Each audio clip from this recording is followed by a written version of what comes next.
어느 가정에서 남편이 소파에 푹 파묻혀서 한숨을 푹푹 쉬고 있는 겁니다. 그러자 그 부인이 그 모습을 보고 왜 그래요? 무슨 일 있어요? 라고 묻습니다. 근데 남편이 하는 말이 여보, 우리가 연애할 때 당신 아버지가 그랬지. 내가 만약 당신하고 결혼하지 않으면 나를 강간죄로 고소해가지고 20년간 옥살이 시키겠다고. 기억나? 근데 왜 그래요? 하고 묻습니다. 이때 이 남편 하는 말이 내가 그때 감옥 갔더라면 오늘 출소하는 날이구먼 하고 말합니다. 아마도 그때 감옥에 간 것이 나았다고 생각하고 있는 모양입니다. 어느 교회 여전도회에서 아나바다 시장을 한다고 집에서 쓰지 않는 쓸모없는 물건 하나씩 가져라고 회원들한테 시켰더니 그때 나오는데 보니까 모두 다 남편들 손잡고 나오더랍니다. 파장인가 보죠. 남자와 여자는 참 서로 그리워하고 애틋하게 사랑하고 서로 없이는 못 산다고들 생각하는데 근데 요즘은 세상 말세라 그런지 한참 젊은이들 사이에 대단히 위험한 발상들이 일어나고 있습니다.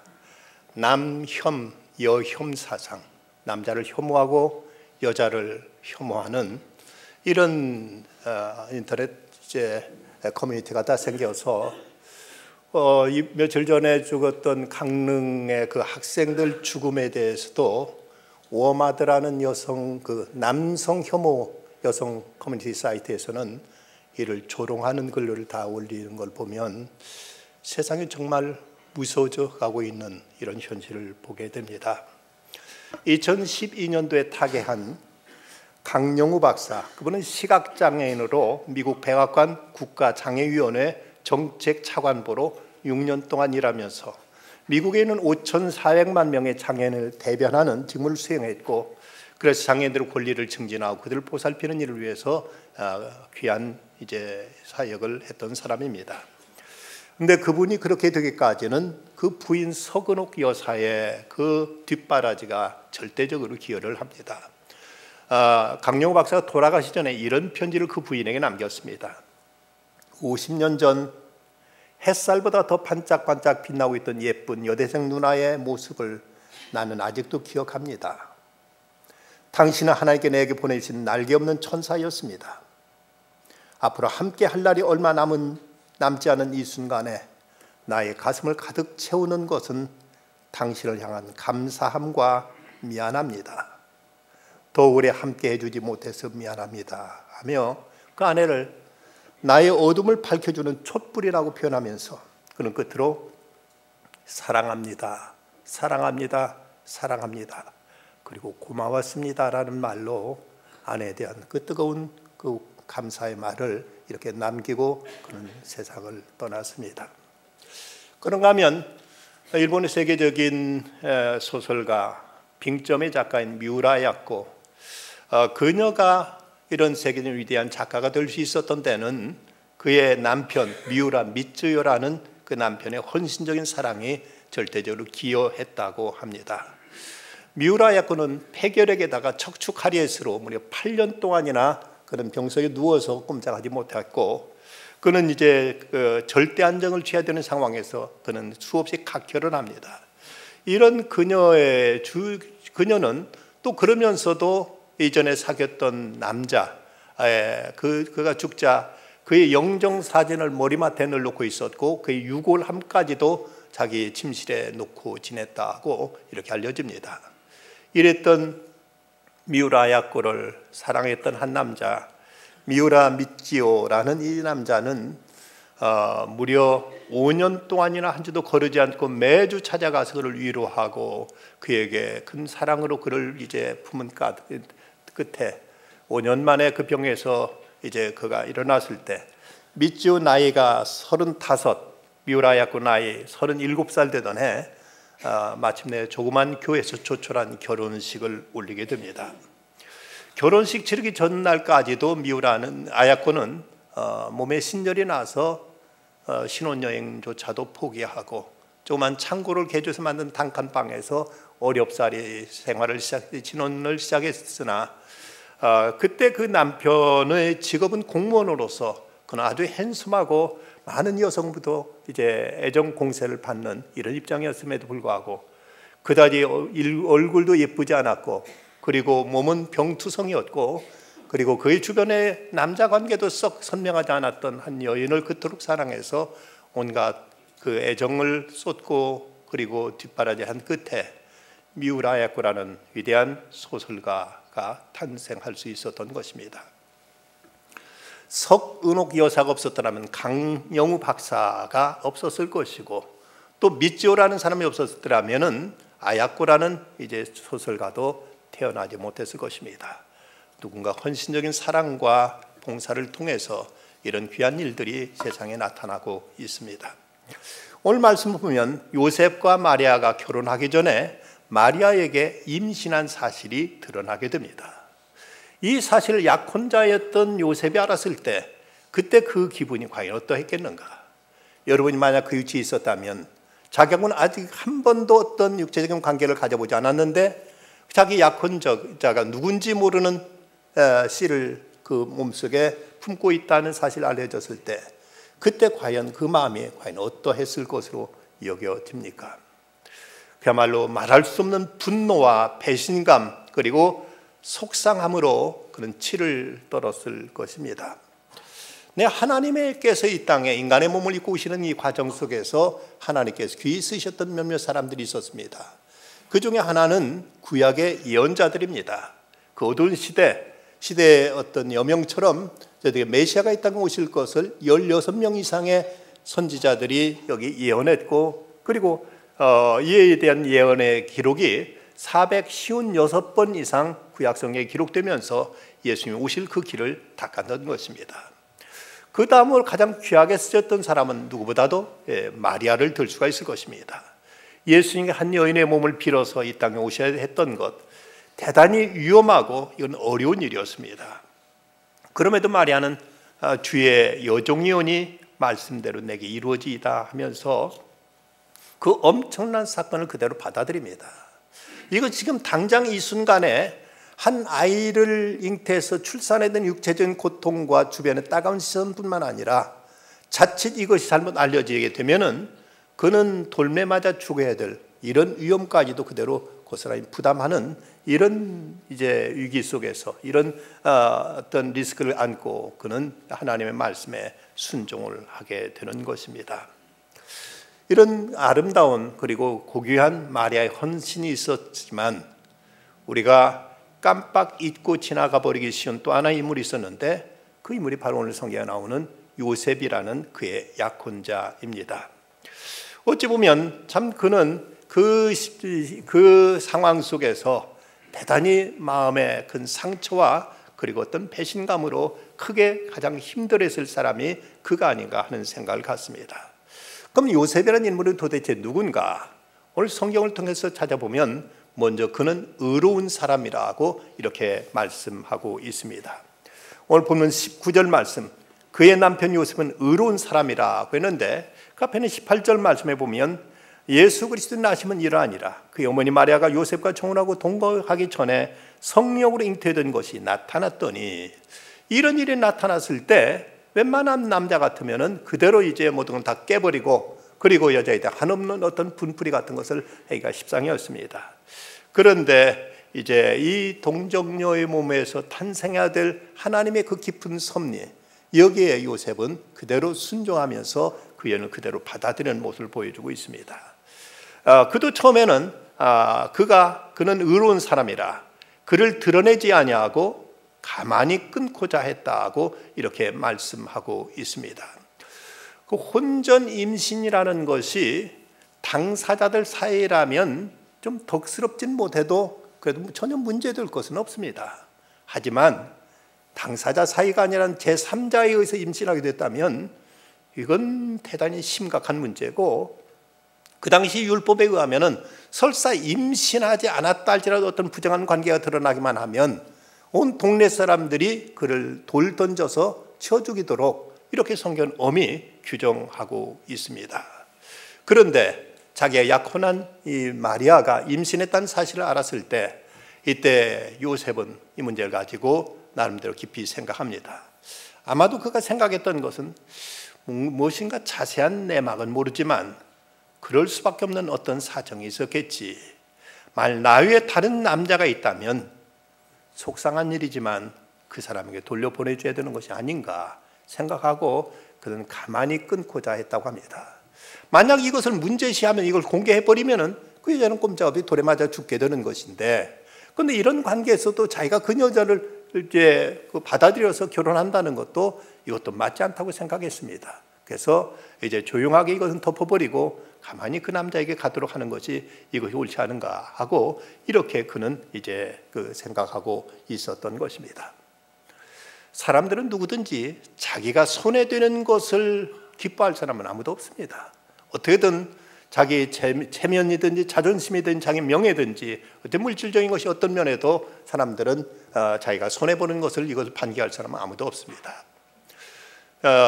우리 교회에서 이제 내일 저녁에 가정마다 중고등 학생을 찾아가서 성탄송을 부르는 일을 우리가 아직 하고 있습니다만은 전에는 새벽송이 있었죠. 어느 시골 교회에서 이제 집집 다니면서 새벽송을 하는데 어느 할아버지 할머니가 주무시는 집 앞에 가서 거기서 이제 찬송을 합니다. 고요한 밤 거룩한 밤 하면서 아기 잘 또 잔다 아기 잘 또 잔다 하고 이렇게 노래를 부르니까 할아버지가 방문을 벌컥 열며 소리치기를 왜 어린애기 잠자는 것 가지고 어른 잠 깨우냐 하고 이렇게 난리를 치더랍니다. 왜 어린아이니까 잠은 잤지 왜 어른들 어린아이 자는 것 가지고 어른 깨우느냐고 이렇게 소리를 치시더라는 것이죠. 그런가 하면 어떤 집에 가서 또 이제 이 아기 잘도 잔다 하고 찬송을 불렀더니 그 집에는 그 어린 갓난아기를 키우고 있었는데 밖에 부는 노래 소리에 아이가 깨버렸습니다. 그러니까 그 어머니가 밖에 나와가지고 항의하기를 왜 애써 재워놨는데 왜 우리에게 깨워놨느냐고 이렇게 또 이제 그 화를 내더라는 것이죠. 어떻든 사람들은 자기에게 조금처럼 뭐가 침해되거나 자기의 손해가 되면 이것을 반기할 사람은 아무도 없습니다. 그런데 여기서 요셉은 이런 상황 속에서 이제 조용하게 그리고 뭔 사정이 있겠지 하고 그는 이 모든 문제를 어떤 감정으로 해결하려 하지 않고 그를 순리적으로 그리고 그 자기의 약혼자에 있던 마리아를 보호하기 위해서 가만히 끊고자 했다고 이렇게 성경이 기록합니다. 그런가 하면 이 요셉은 믿음의 사람이었습니다. 그 20절 말씀 요셉아 내 아내 마리아 데려오기를 무사하지 말라 그에게 잉태된 자는 성령으로 된 것이라는 천사의 계시를 받게 됩니다. 여러분 이 일을 여러분 상식적으로 과연 납득할 수 있고 이해할 수 있는 말씀입니까? 어떻게 남자와 여자가 동침하지 않고 여자가 임신할 수 있다는 말인가? 성령으로 됐다고 하지만 이것이 우리 일반적인 상식으로 과연 납득하고 이것을 수용할 만한 얘기인가? 도무지 이것은 쉽게 받아들이지 않는 문제입니다. 그런데 요셉을 보면 그 말을 그대로 듣고 믿고 그대로 받아들이고 순종합니다. 아마도 그는 이사야서 7장 14절 말씀 보라 처녀가 잉태하여 아들을 낳을 것이요 그 이름을 임마누엘이라 하리라 하신 그 말씀을 그대로 믿었던 것 같습니다. 도무지 이성적으로는 납득이 되지 않고 상식적으로는 맞지 않는 얘기지만 하나님 하신 것이요 천사가 이렇게 해서 이제 이 말씀을 전했을 때 의심 없이 그대로 받아들이는 이런 믿음의 사람이었던 것입니다. 어떤 사람이 성모 마리아, 이제 마리아가 남자와 관계없이 이렇게 아기를 예수님을 잉태하게 됐다 하는 얘기를 하니까 그 말 듣고는 하는 말이 뭔가 딴짓했으니까 그런 일이지 어떻게 그런 일이 일어나겠느냐 하면서 그러면서 이제 딴짓 사생 이제 부정한 일을 해놓고 그리고 나서 하나님 아들이라고 둘러댔다고 이렇게 말합니다. 그 말을 듣고는 옆에 있던 어떤 사람 하는 소리가 별 미친놈 다 보겠네. 요셉이 가만히 있는데 왜 지가 시비야? 하고 이렇게 말합니다. 가장 당사자인 요셉이 그 일을 믿고 그대로 받아들이고 있는데 저 아무 상관도 없으면서 무슨 쌈생이 있었느냐 없었느냐 한다는 것이 얼마나 이거 오버센스하는 일이겠습니까? 참으로 여기 요셉은 하나님이 하셨다니까 그대로 받아들이고 그대로 이것을 수용하는 모습을 보여주고 있습니다. 지난 2001년도 9.11 테러 당시 유나이티드 93편 비행기 탑승했던 승객 중에 타드 비머라는 휘튼 대학교 출신의 신실한 크리스찬 회원들이 있었어요. 회사원이 있었습니다.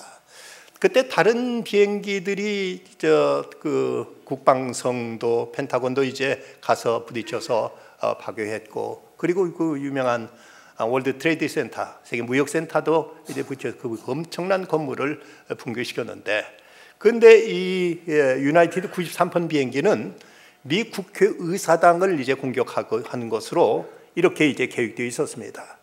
그런데 여기 탔던 타드 비머는 그 비행기가 납치범들에 의해서 장악되자 주변에 있던 몇몇과 같이 이제 의견을 모아가지고 그들은 시편 23편 그리고 주기도문을 외운 다음에 그 조종사실로 뛰어들어가서 그들과 격투하면서 그 비행기가 추락하게 되므로 미국 정치의 본산이라고 할 수 있는 국회의사당 그 파괴를 막게 됩니다. 그 일로 인해서 물론 이제 그 안에 탔던 사람들이 거의 다 죽었죠.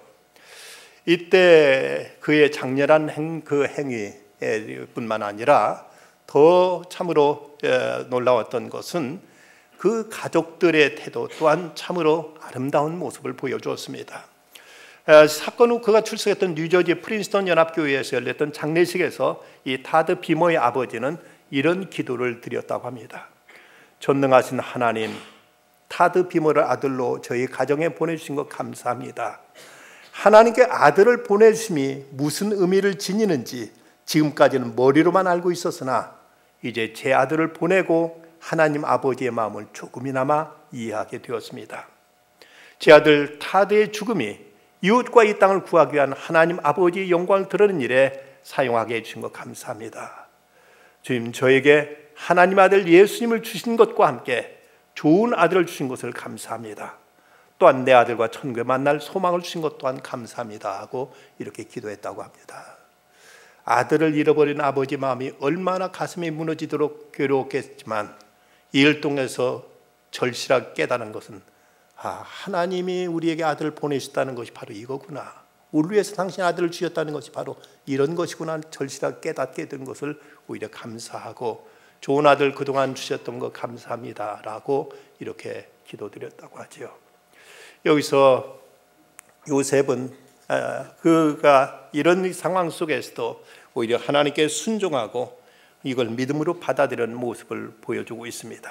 그래서 24절 말씀, 요셉이 잠에서 깨어 일어나 주의 사자의 분부대로 행하여 그 아내를 데려왔다. 그는 하나님의 말씀에 순종하고 있습니다.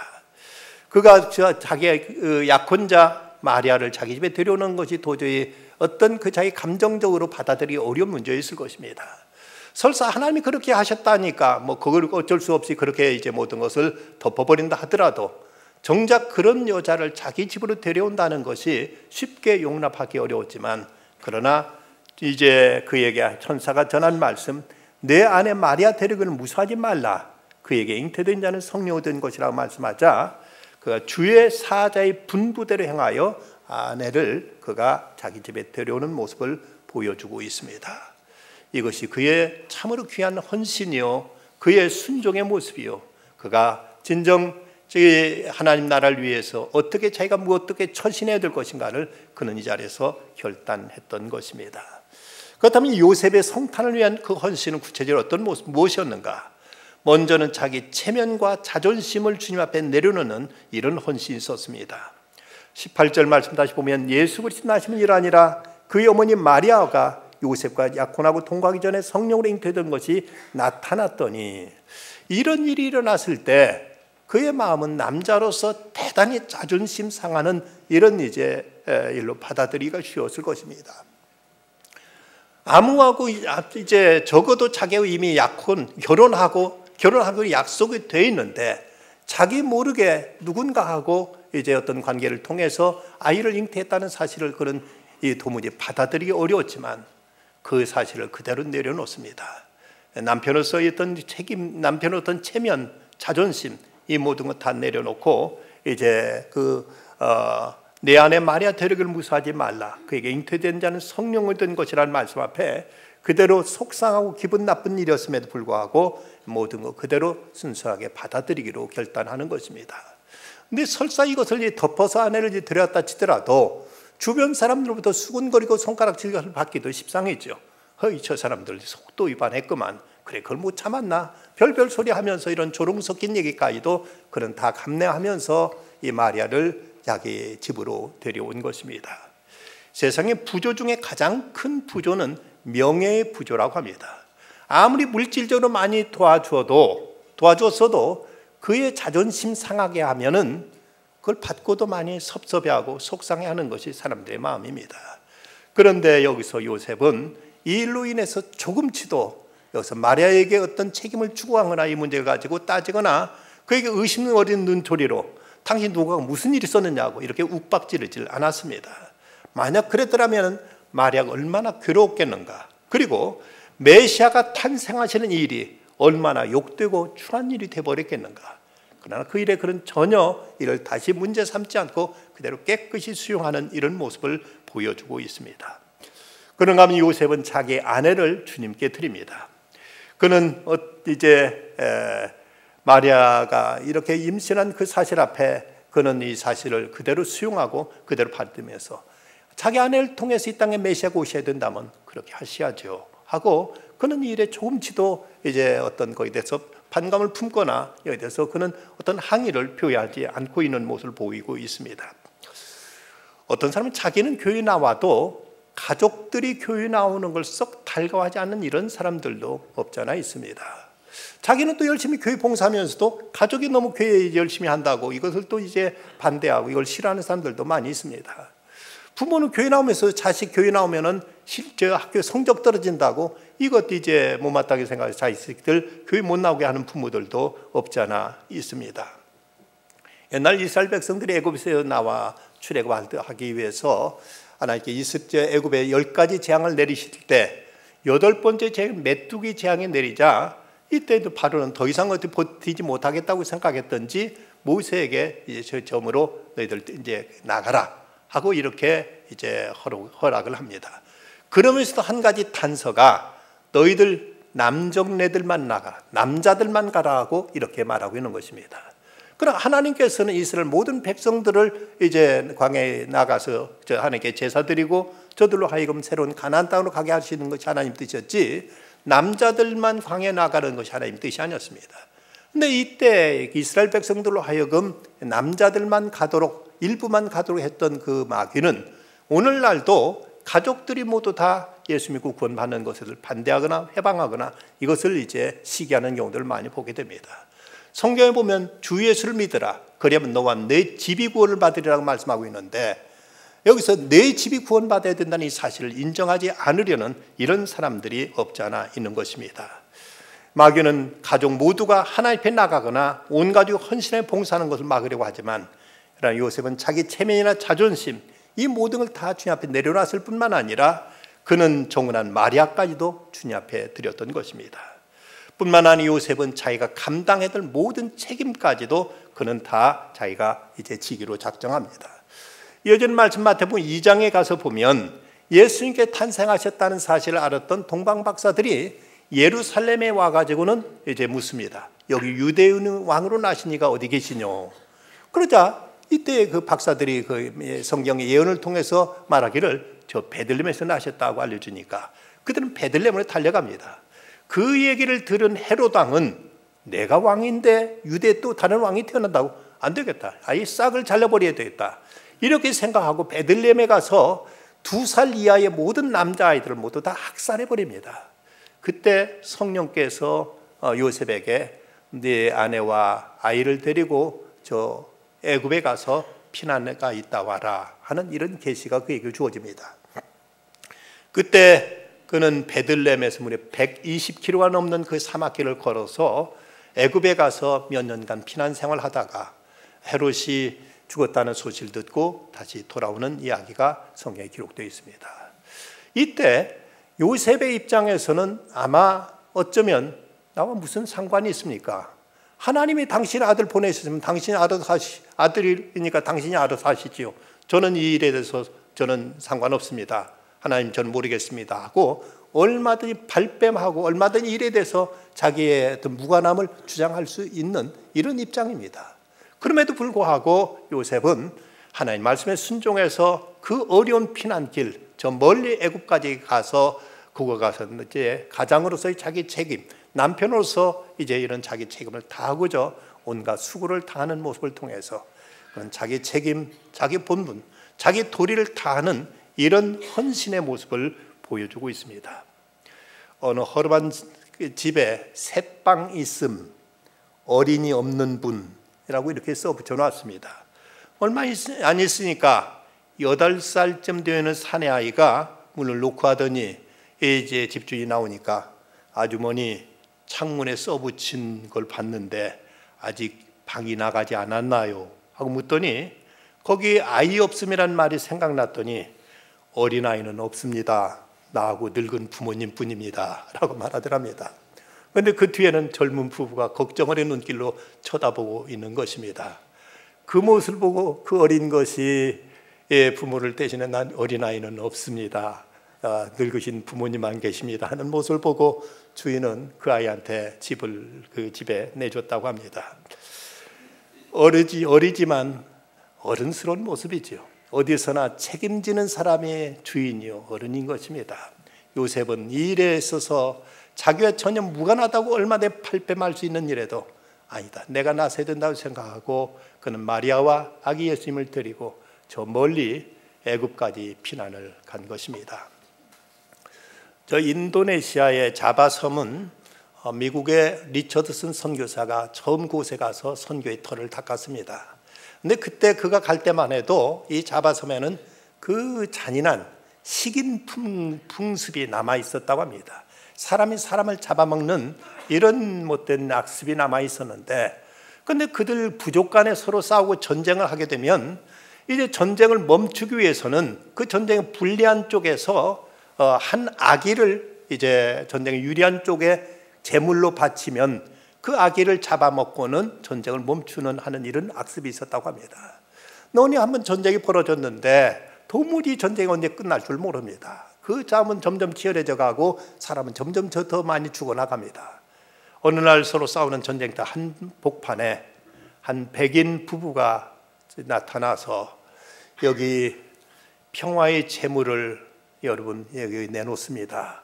이제 더 이상 사람을 잡아먹는 이런 일만은 하지 말아 주십시오 하고 자기 아기를 내놓는데 바로 리처드슨 선교사였습니다. 그 모습을 보고 양쪽 추장은 큰 감동을 받습니다. 아니 아무리 우리하고 상관없는 저 백인이 자기 자식을 다 내놓다니. 그래서 그들은 그때 감동하고 이제 더 이상 식인 풍습을 없애고 그리고 저들 가운데 복음의 씨앗이 이제 심어지기 시작했다고 합니다. 어쩌면 예수님은 하나님께서 우리에게 보내주신 평화의 아기이신 것입니다. 우리 땅을 이 전쟁과 미움과 증오와 대립과 갈등을 종식시키기 위해서 하나님께 우리에게 당신의 외아들 예수 그리스도를 희생의 제물로 평화의 아기로 보내주신 사건이 바로 성탄인 것입니다. 여러분 잠깐 그림 하나 보시겠습니다. 푸에르토리코 국립미술관에 있는 젊은 여자의 젖을 빠는 노인과 여인이라는 루벤스의 그림입니다. 감옥에 갇힌 노인이 쇠사슬에 묶인 채 한 젊은 여자의 젖을 빠는 모습입니다. 사람들은 저 모습을 웬 3류급 추나냐 하고 이렇게 비난하는데, 그런데 더 놀라운 것은 저 노인이 아버지고 그리고 저 젊은 여인은 그의 딸이라는 것입니다. 이 노인은 푸에르토리코의 독립을 위해서, 자유와 독립을 위해서 싸운 투사였습니다. 그런데 독재 정권이 이 노인을 가두고 가장 잔인한 형벌이었던 음식물 투입 금지형으로 이제 굶겨서 죽여갑니다. 그런데 이때 해산한 지 얼마 안 된 딸이 아버지한테 면회 갔다가 뼈만 앙상하게 남은 채 숨을 헐떡이는 아버지의 모습을 보고는 가슴을 풀어헤치고 아버지한테 젖을 물립니다. 이 그림은 부녀 간의 사랑과 헌신, 애국심이 담긴 숭고한 작품으로 푸에르토리코 사람들은 그림을 민족의 혼이 담긴 최고의 예술품으로 이렇게 사랑한다고 합니다. 모르는 사람들은 삼류 포르노라고 비난하고 아는 사람은 이 글이야말로 성화라고 이렇게 격찬하고 있습니다. 모든 것이 그렇습니다. 모르면 조롱하게 되고 알게 되면 은혜가 됩니다. 그리스도께서 이 땅에 오신 사건, 마리아가 자기 몸을 들여서 헌신한 사건, 요셉이 바보처럼 이렇게 자기 아내를 내놓은 사건 등 이 모든 것이 참으로 세상 논리로서는 이해되지 않지만 그 깊은 곳에 담긴 하나님의 섭리와 은혜를 생각하면 이런 뼈아픈 희생과 헌신을 통해서 메시아는 이 땅에 오신 것입니다. 하나님께서 우리에게 평화의 아기를 주시는 일에 마리아는 자기의 자궁과 함께 온갖 수치와 비난을 감수했고, 요셉은 자기 아내와 함께 남자의 그 자존심도 모두 다 내려놓았습니다. 이 땅에 평화의 우왕이 다시 오시기 위해서 우리가 내려놓아야 될 것은 과연 무엇입니까? 예수님이 이 땅에 평화를 심으시기 위해서 주님께서 이제도 다시 찾아오시는데 그 일 앞에 우리가 포기해야 될 것은 과연 무엇입니까? 행여의 이 거룩한 성탄을 자기 기분 내기 위해서 모욕하는 이런 일들은 없어야 될 것입니다. 우리는 하나님 아버지께서 선물로 보내시는 이 성탄에 또다시 눈물 흘리게 하는 슬픈 이야기가 되지 않도록 성탄의 의미를 깊이 알고 그 의미를 위해서 우리는 우리 자신을 들여서 헌신할 줄 알아야 되겠습니다. 하나님의 종으로 영광스러운 목회의 길을 걸었던 스펄전 목사님은 이런 기도를 드렸습니다. 하나님, 내 몸의 살 중 단 한 점이라도 주님을 위하여 찢어지기를 싫어하는 살이 있다면 그것을 도려내 주시옵소서. 내 혈관에 흐르는 피 가운데 단 한 방울이라도 주님을 위하여 흘려지기를 거절하는 피가 있다면 그것을 쏟아버려 주시옵소서. 나는 주님의 것입니다. 여러분은 인간의 몸을 입고 이 땅에 오시는 예수 그리스도의 오심을 어떻게 맞이하시겠습니까? 요셉이 우리의 드려야 될 마땅한 헌신의 자세를 보여주고 있습니다. 마리아가 우리에게 귀한 귀감이 되고 있습니다. 아름다운 저 젊은 부부들의 모습처럼 우리 또한 메시아 되신 예수 그리스도 앞에 우리 마음과 정성과 뜻하여 그분께 참된 경배와 영광을 올려드릴 수 있어야 되겠습니다. 기도하십시다. 거룩하신 주님, 우리 주님께 이 땅 오시는 길이 그토록 험하고 가시밭길이었습니다. 그 가시밭길과 같은 곳에 마리아의 헌신과 희생이 있었고, 또 요셉의 그 참으로 뼈를 깎는 인내와 또 그의 자신의 모든 걸 드리는 이런 헌신이 있었습니다. 그러기에 우리 주님은 이 땅에 오실 수 있었고 우리에게 구주와 주님이 되실 수 있었습니다. 이제도 주님을 이 땅에 오시게 하기 위해서 저들이 각자 해야 될 일이 무엇인가를 깊이 고민하게 하시고 이제는 결단할 수 있게 하여 주시옵소서.